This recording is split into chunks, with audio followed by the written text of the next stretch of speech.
When I heard the allegations about News 24, it was interesting to see the headlines and how it does not coincide with the reality of what we are exposed to here at KwaSizabantu. That was the first aspect.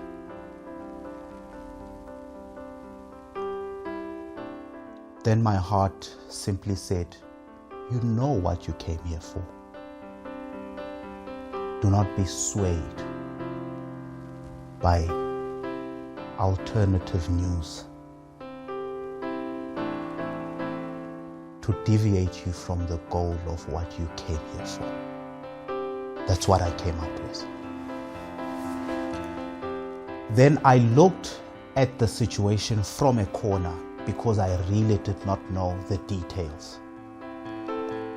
And I decided in my heart that I would not defile myself with that information because I do not know what will it do to me. So I stood back and just watched the official news from KwaSizabantu being presented. This is the progress of the case. This is how far we went. And I could take that in confidence and move on with my life. But after these incidences, I looked back at the situation. All I could remember was the parable of Jesus Christ, when he says, those who listen to these words of mine and do them would be like a house that is built on a rock. Storms will come, but it will stand firm.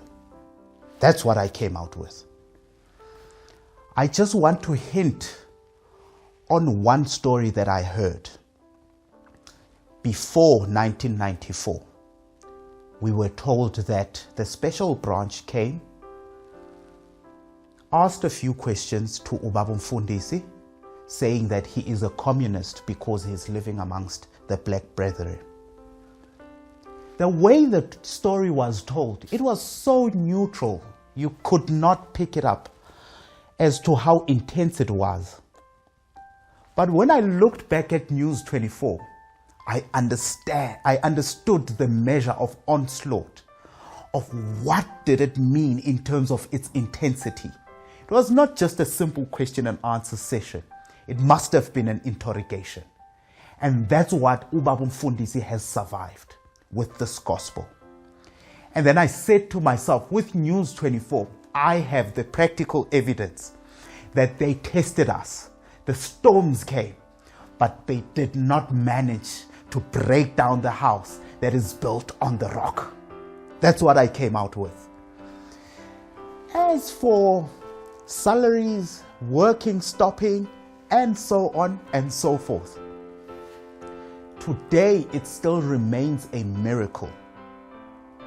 It still remains a miracle that during COVID times, the factory could not close down.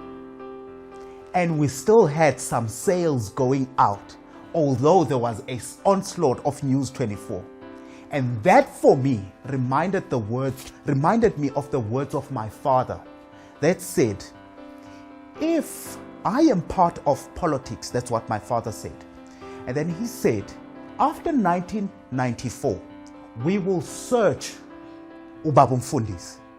If we find that he is sustaining his work because of donations from Europe, they will be cut out.